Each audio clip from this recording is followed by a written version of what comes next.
Andromeda is one of the coolest galaxies that you can actually see from Earth with your unaided eye. It actually looks very similar to the Milky Way.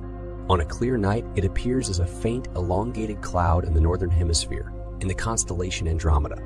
It is the largest galaxy in the local group, which include the Milky Way and other neighboring galaxies, approximately 2.5 million light-years away from us, making it the closest large galaxy to our own. The Milky Way and Andromeda galaxies are moving towards each other at around 120 kilometers per second and in approximately 4.2 billion years in an event dubbed the Milkyway merger. Both the galaxies are expected to collide, and the result will be a giant elliptical galaxy. With billions of stars, nebulae, and clusters, the Andromeda galaxy is a treasure trove of cosmic wonders. At its core, Andromeda houses a supermassive black hole with a mass of approximately 140 million times that of our Sun. Andromeda contains a concentrated bulge of matter in the middle, surrounded by a disk of gas, dust, and stars, and an immense halo.